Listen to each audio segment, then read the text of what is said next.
Hello everybody. You see we're building mini golfs. And if you came to our behind the scenes tour, that's where we did the behind the scenes tour. And do you see all this stuff over here? Has anybody ever heard of a haunted house in Sandusky called Ghostly Manor? We are building Ghostly Manor, a 9-hole pirate mini golf. And we're getting ready to ship that. And then we're gonna go out there and install it. Now, a couple things that I wanted to chat with you guys about, because I really haven't been in the mood to do any more videos, like, you know, where I'm talking. Number one, I have a cough. That's number one. And I got a little bit of a cold.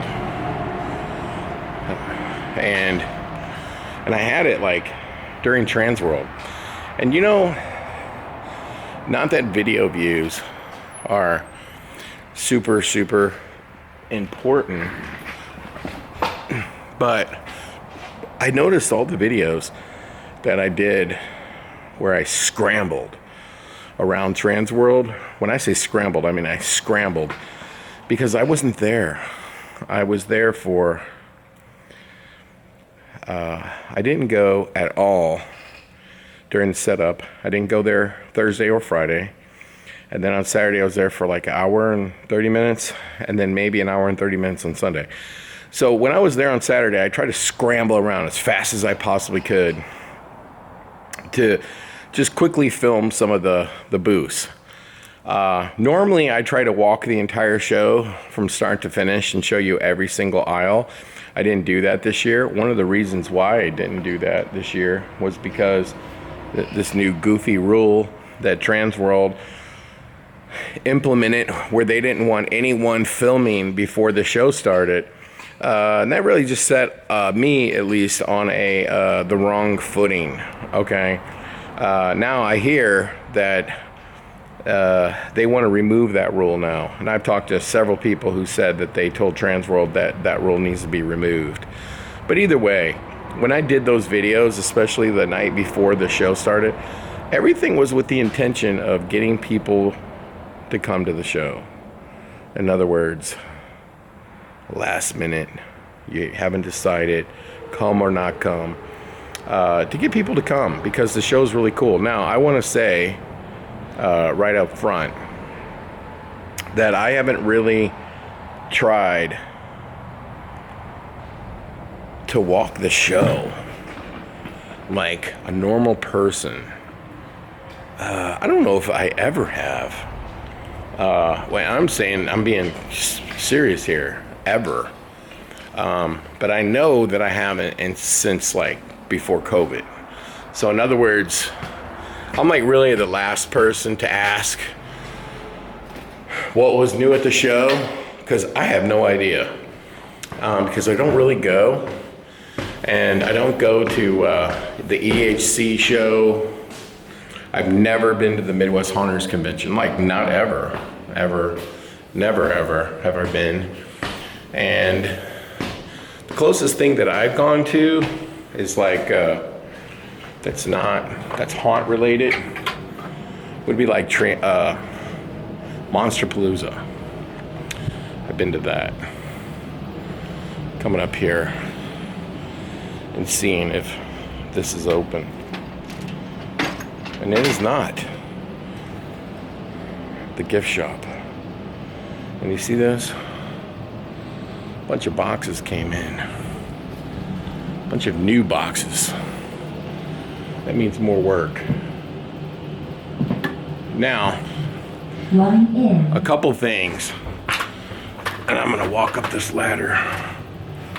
And I am going to unplug this, because I don't want to hear that audio.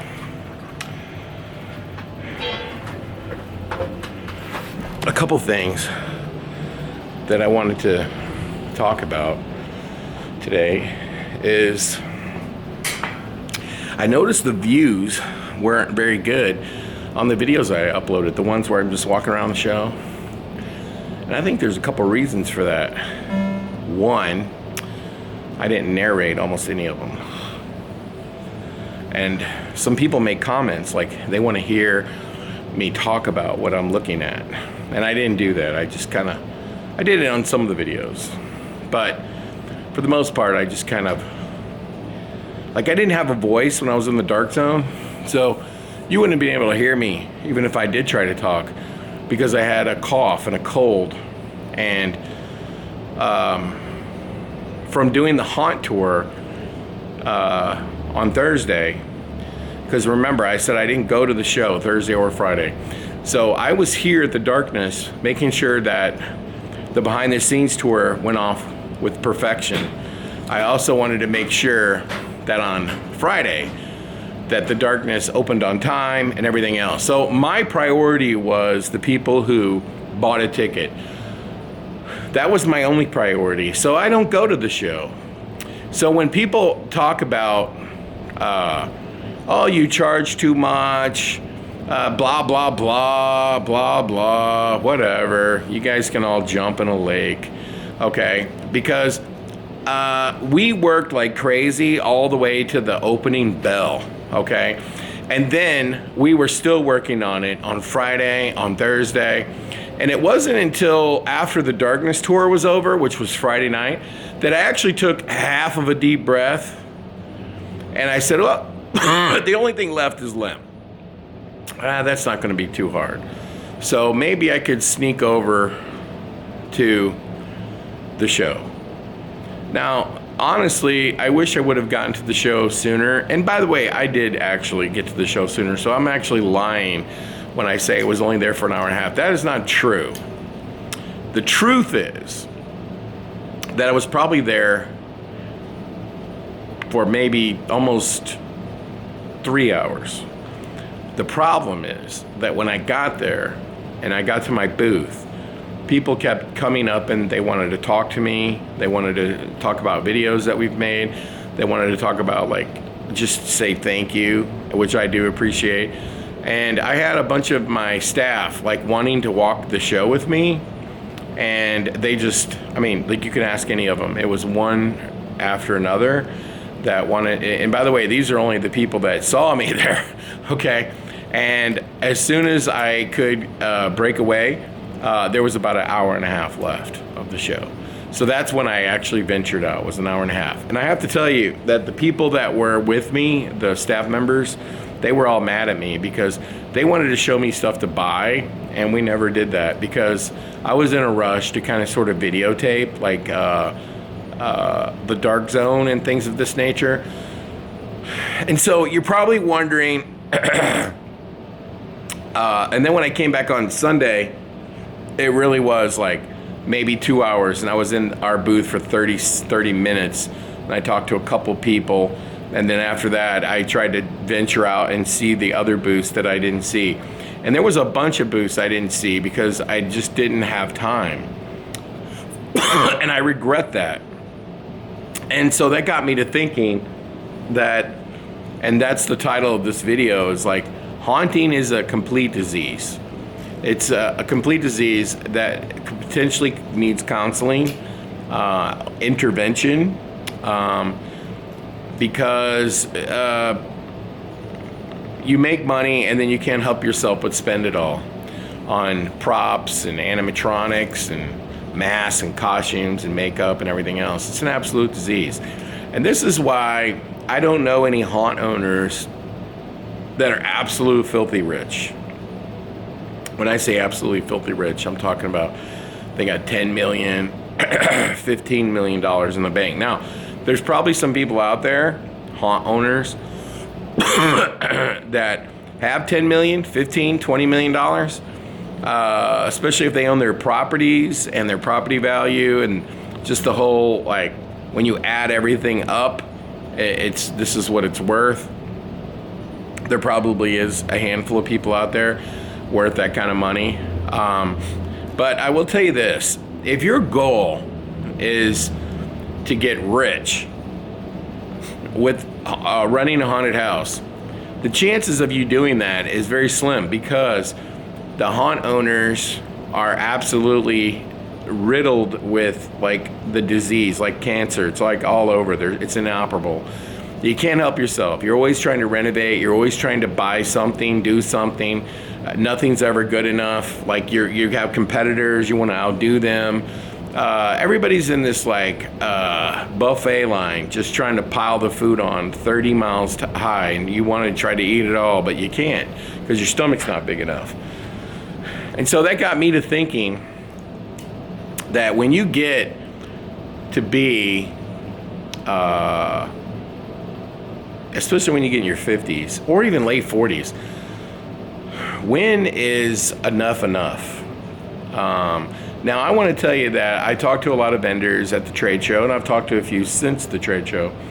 And most of these animation companies that you talk to will tell you that you know, they didn't sell enough animations to for this to be their only job, or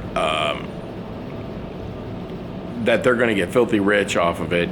The only companies that you could probably say, and there's really only three, Scare Factory, Unit 70, and maybe Poison Props, are the only three that you can say definitively that they make enough money to pay a crew of people, rent a shop, and get workers' comp and everything in between, okay? Because most of these companies are just kind of seat of your pants, doing it out of a garage or doing it out of some little shed, or they don't have workers' comp, they don't have product liability insurance, probably most of them don't. And then they just hire some people to help them, you know, get to the finish line. But there's very few people like literally like, oh yeah, this is the only thing we do. What's really funny is a lot of the vendors, when you talk to them, they also have real jobs as well. And their real job could be running a haunted house. It could be, because, you know, I've talked to many of them. I actually talked to one of them today that said they also run a tattoo facility. So a lot of people have more than one business in this haunted house crazy industry. I mean, I talk to people like, you know, they do this and they do something else, okay?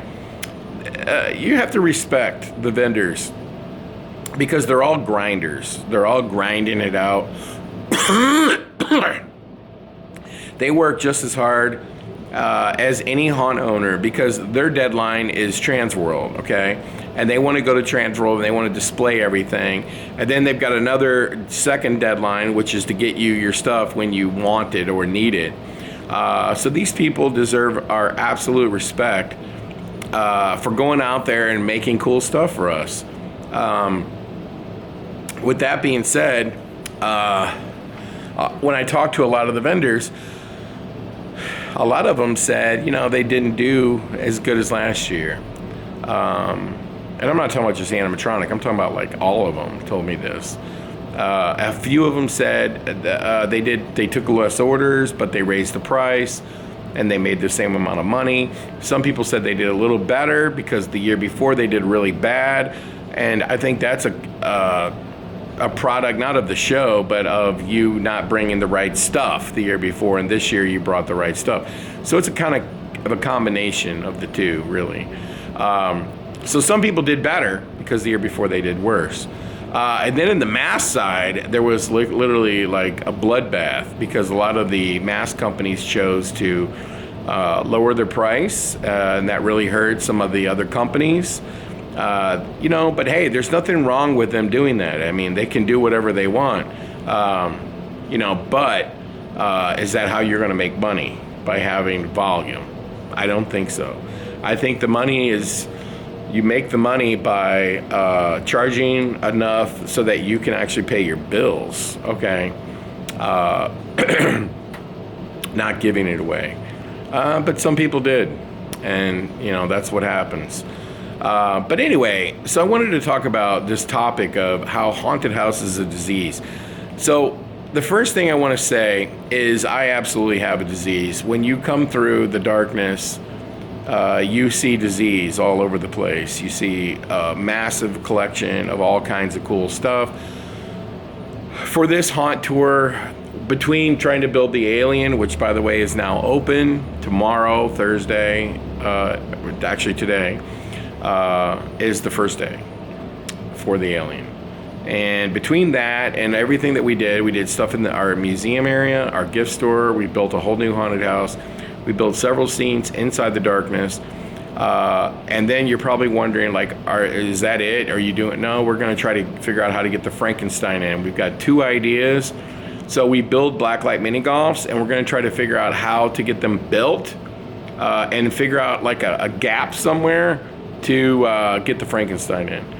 So yeah, we haven't stopped because we're going to try to get that thing in there one way or another. We're going to try to get it in. So that's a part of the agenda. But that leads me to an interesting topic today.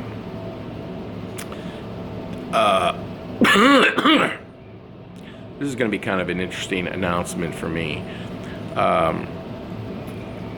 You know, if haunts really wanted to make a lot of money, they would take the money they make and they would make a budget and say, well, I'm going to spend this much on props or renovating my haunt, and this much more on marketing, this much more on maybe digital asset, whatever. And then I'm going to put this much money to the side. And then you might take that money and put it in a money market account. You might put it into the stock market. You might put it into a wealth account. And if you are 30 years old and you are making a haunted house and you want to be like 50 and be really well off, then you would start investing that money and not buying endless amounts of props. Now, if I could do it all over again, and I mean do the whole thing all over again, you know, how much money would I have? Be millions. I mean, millions and millions. But there's also something to be said for feeling like you've accomplished something. Putting your money in money market accounts and things of this nature and growing your money, that's accomplishing something if that's your goal. But like when you're a very competitive person like me who hates to lose at everything, you know, I want to have the best haunted house. I'm not talking about the best haunted house in St. Louis. I'm talking about the best haunted house in the world. Now, some people will absolutely say the Darkness is the best haunted house in the world. There's other people, like my buddy out there who runs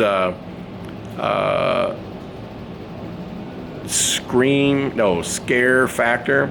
He doesn't even put it in his top 50, if you can even believe this. And there are haunted houses that he's put in his top 50. I mean, I shouldn't say this, but they're absolutely atrocious. Absolutely atrocious. But I understand that he rates them. He claims that he rates them based on a bunch of different categories, but I don't see it when he gives a haunted house that literally looks like it was put together with a shoebox, cardboard, and sawdust. But if the actors are really good and they chase him around and make him and then he really likes to haunt, and he's a different kind of cat, okay? That's what he wants. Those are the videos that he likes to film. I totally get that. And you know, when I had him come to the Darkness this year to film it, I told him that's exactly what we're going to do to him. Like, we're going to know he's coming, and I'm going to have the actors literally maul him to pieces. But because that's what every haunt does when somebody shows up. They literally sick the actors on them and try to clear the place out just for that person. But that was not possible because the type of customer that was here, they just stood around, looked at everything. There was no opportunities to scare anyone, unfortunately. I mean, people did get scared and the actors were doing their absolute best. But when people just stand there and don't move, it's totally different than if Scare Factor came like with regular haunt customers. And like, by the way, if he came on the first Friday or Saturday you were opened, or the first Thursday, and you literally could do that. You could clear the haunt out and literally let all the actors know, kill these people. And then, yeah, you'd be rated in their top 50. But I just want to say that I'm not saying that we are in the top 50 or we are number one. I'm just saying that should be your goal. Why wouldn't that be your goal? That should absolutely be your goal. Your goal should always be to shoot for being the best. If you coach a Little League baseball team, why would you tell the team something stupid like, winning isn't everything? It's how you play the game. That's a line for absolute stone cold losers. Because life is all about winning, okay? It's about getting that job or meeting the girl of your dreams or raising your kids right. That's winning also. Getting the car you've always wanted, buying a house to support your family. There's so many ways that you can say how you won. It's not just that, we played a baseball game and we won. There's lots of ways to define winning. And winning also could be, I didn't think I could pay my house payment this month, but I did. That's a win. That's a win. And so you want to keep winning. But anyway, the point that I'm trying to get at is that running a haunted house is a disease because most haunts never get to 50 years old and go, I have something in the bank in case everything falls apart.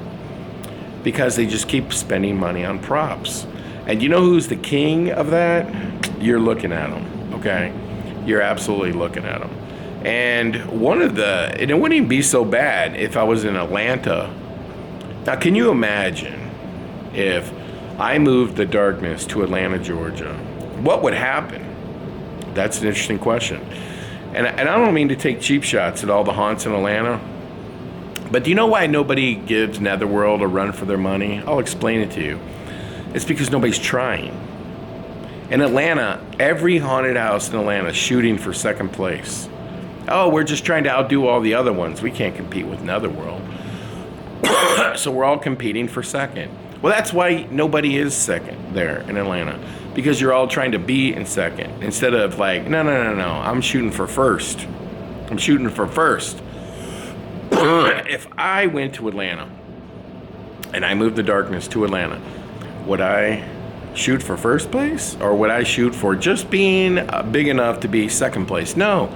I would go to Atlanta and I would take a sawed-off shotgun and I would blow their kneecaps off. That's the approach that I would take if I was in Atlanta.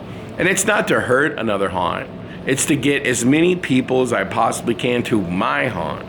Because I have employees, okay? And I need to pay my bills and I need to pay the people who work for me. And if I'm gonna grow the business, I've got to be able to pay people to do the work. But can you imagine if I moved the darkness to Atlanta? That would be really cool. That'd be like Muhammad Ali fighting Lennox Lewis. Who wouldn't like to see how that fight would end up? But here's the point. Even if I couldn't go into the market and be number one, do you know what I think would happen? I think they would lose a tremendous amount of attendance. And I think that I would probably do 55, 60,000 people. That's what I think would happen. Because it's not because Netherworld or some other haunt in Atlanta isn't good enough, or because it's just that the market's really big.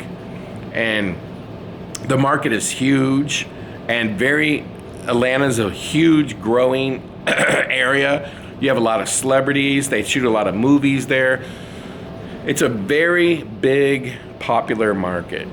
And so I'm not trying to say I'm moving my haunt to Atlanta. I'm giving you an example that if I took the darkness to Atlanta and I doubled the attendance, then I could spend the same amount of money that I'm spending right now and still have a fortune left over, right? But see, that's not the case because I'm not in Atlanta. I'm not in Los Angeles. See, so you don't think I'm going after Atlanta. I could be in Los Angeles. I could be in Chicago. I could be in New York City.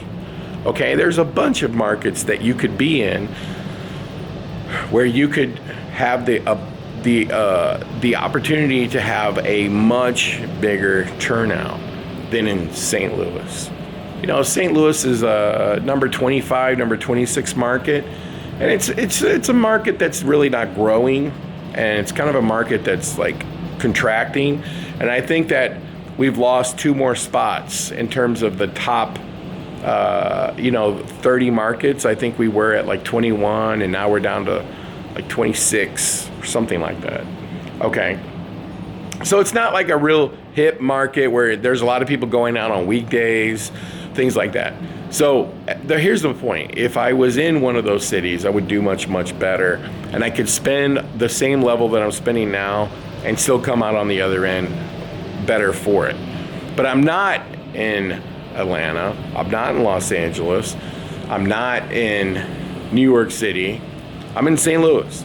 And you know where most of the haunted houses in America are? They're in cities like St. Louis. Okay?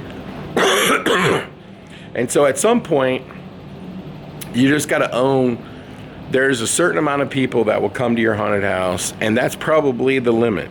Okay?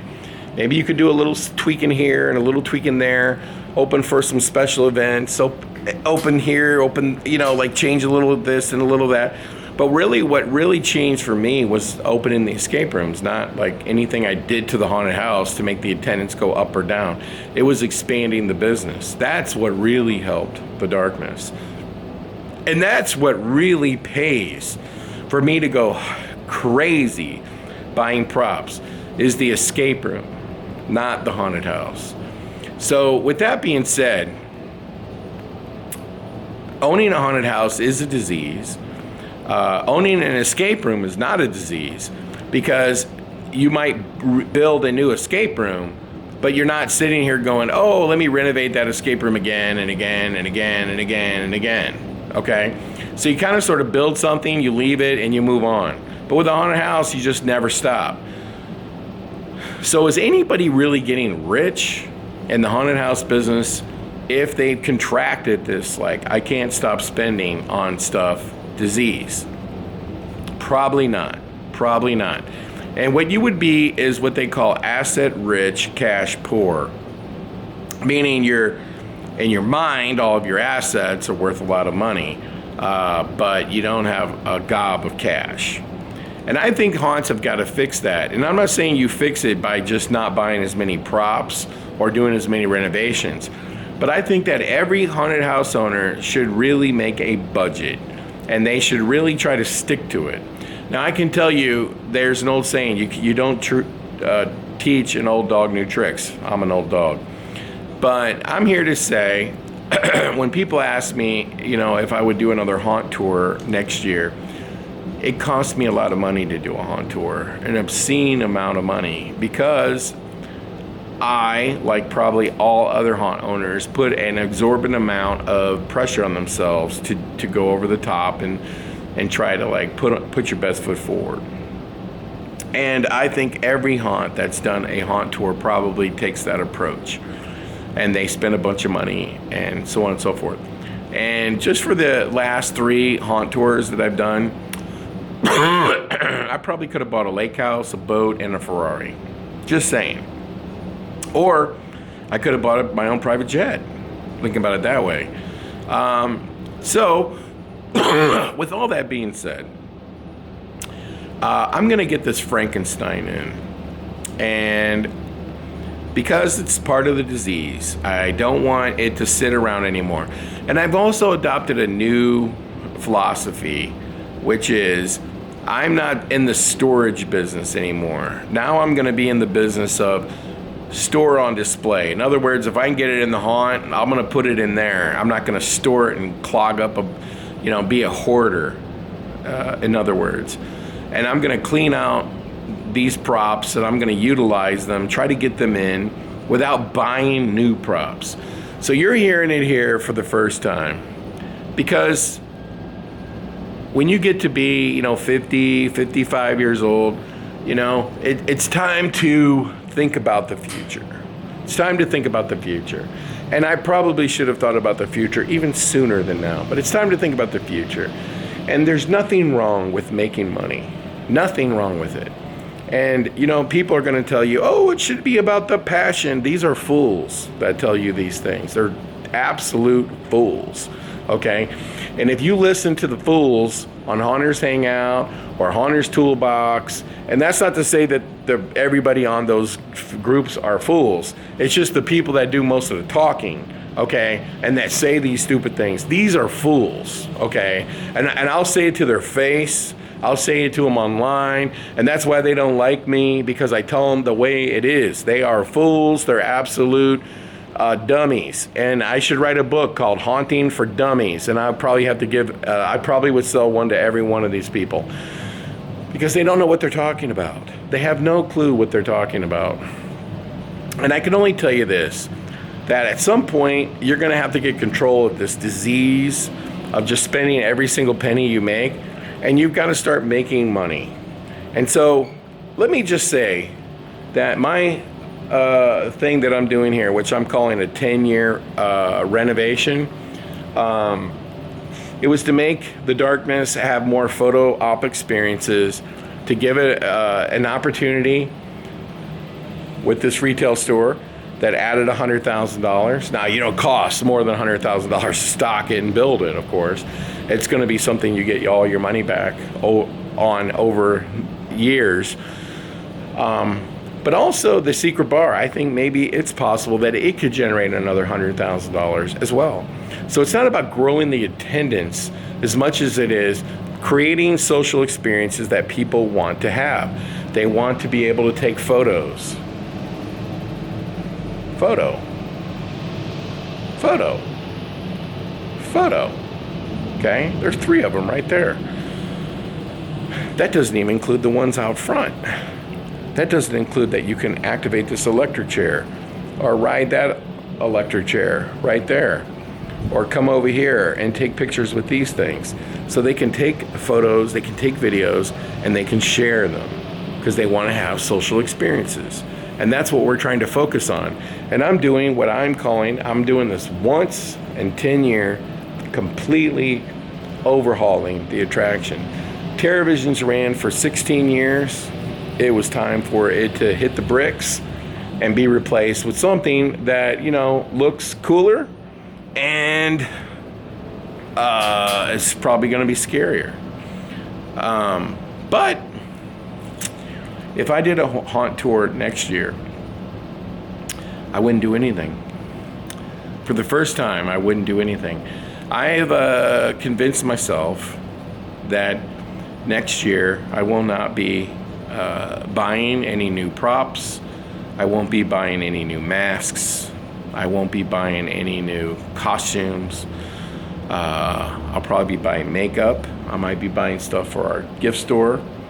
But I'm not going to buy any new props. I'm not going to buy any new masks. And I'm not going to change the darkness, not even an inch.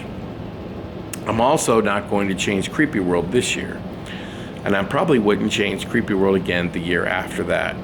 So if I was going to change something over the next 2 years, that means 25 and 26, it would probably only be at Creepy World. And it would be to add a new haunt there, maybe, possibly. But right now, I think it's time to just like milk the cow a little bit. So I'm going to be getting out of the business of buying expensive props. Now, I might see something and I can't help myself.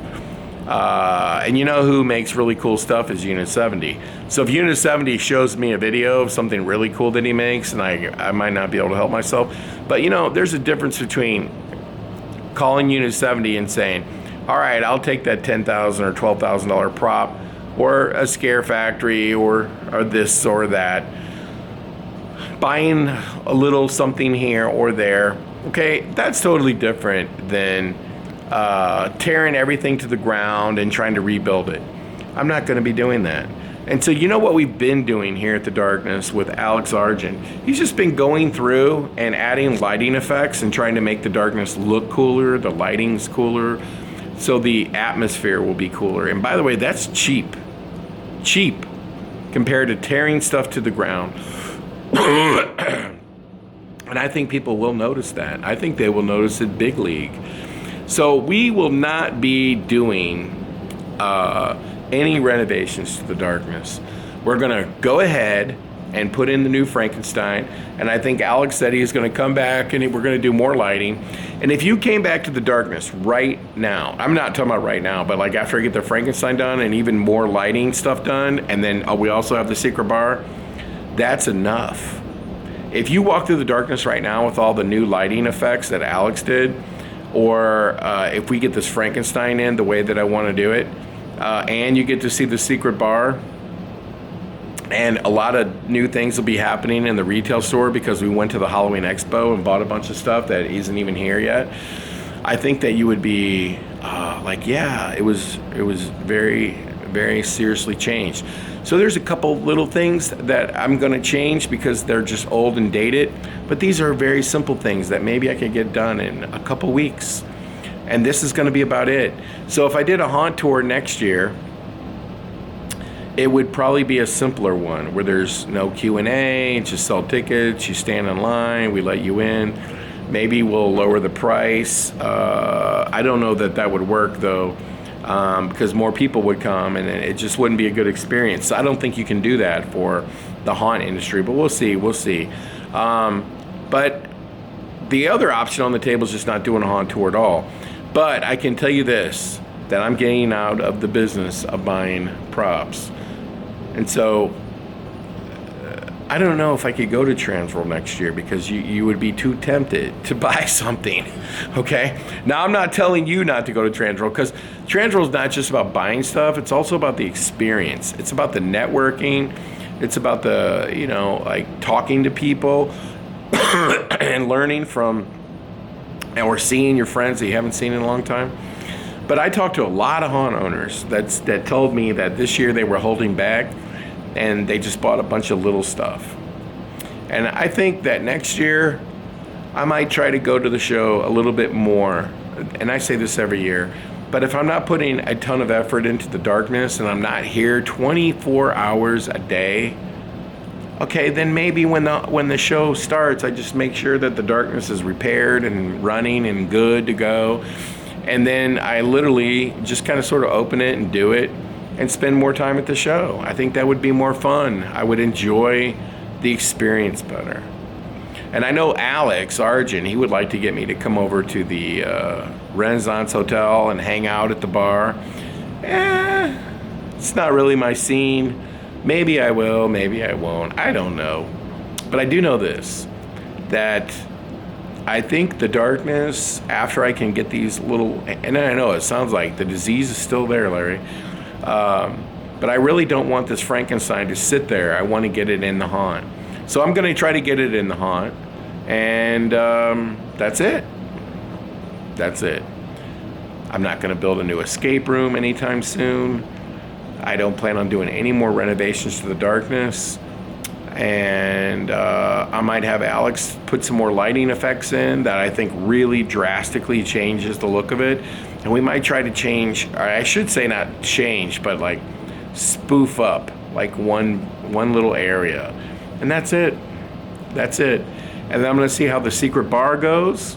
I'm going to see how this photo reel experience goes with these big monsters that you can press a button on and experience goes. And I'm going to see what that does for the attendance. And maybe put more money into marketing the haunt. Maybe try something different. We'll see. And then I'm going to run Creepy World as is this year. I thought last year Creepy World was the best it's ever been. I mean, it was so amazing last year, and the actors did so good. So, instead of putting a bunch of money into the haunt, put the money into the staff instead. And I think that's what we're going to do. I think that's what we're going to do across the board. And again, I'm not telling anybody not to buy props from vendors. I'm just saying that for me personally, I think I'm going to get out of I'm not going to be buying anything for the next couple years. And I'm just going to kind of like make money, if that makes sense. I'm going to make money. I'm going to put money in the bank. And you know what I'm going to do with it? I'm going to maybe invest it, travel more, enjoy my life because I'm alive, I'm not dead. As there's an old saying, you can't take it with you. And by the way, I like making these videos, and I'd like to go to Jim Morrison's grave and make a video. I'd like to go to the catacombs and make a video. I'd like to see ruins, you know, the Great Pyramids, you know, instead of being tied down to renovating a haunt. And I think that even though we all have this disease and it's really hard to kick, I think there's a point where you've got to make a decision that, you know, you've got to make money, because you're not going to be able to do this forever. There's going to be a point where you slow way down. And do you have anything to show for all the hard work? That's the question. And so for me, I think I've come to the conclusion that I want to spend time with my family. I want to spend time with Patty.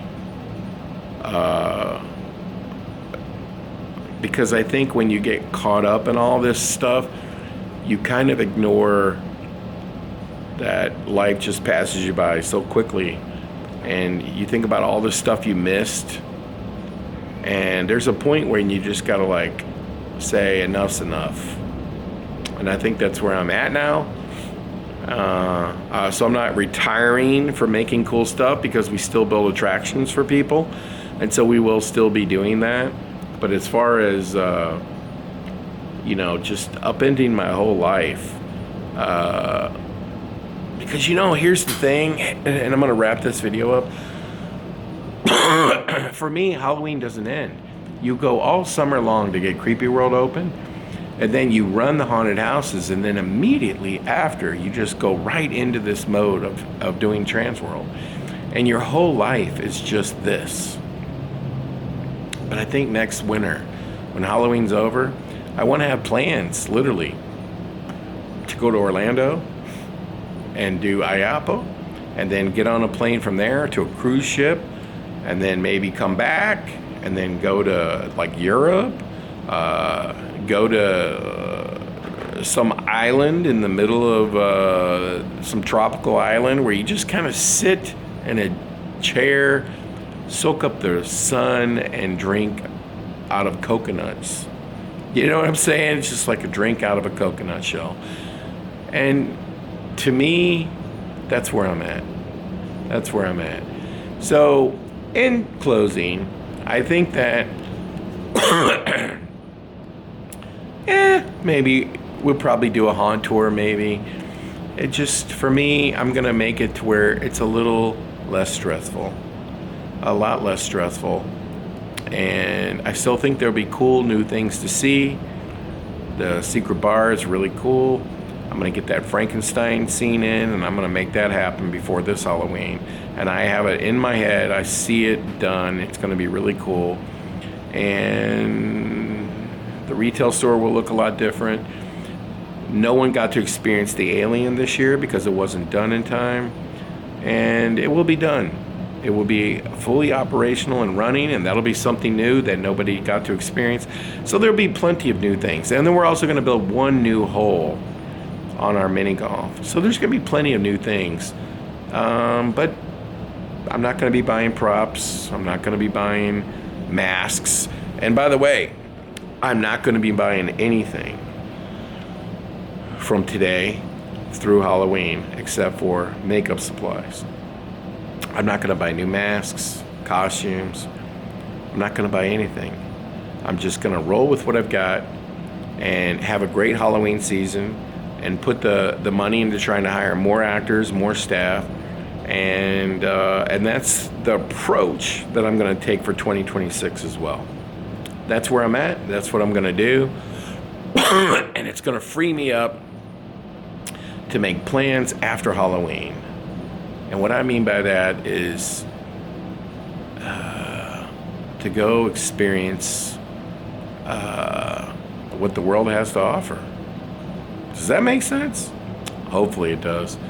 But some of you are still growing, and to grow, you go out, you buy more props, you buy more masks, you build more scenes, and you keep working towards getting that goal where you can really compete in your market. And if that's where you're at, that's where you're at. But where I'm at is I just don't know how buying one more of this and one more of that is going to make any difference. So I'm kind of retiring from that for a little while, and I'm going to try to do something different.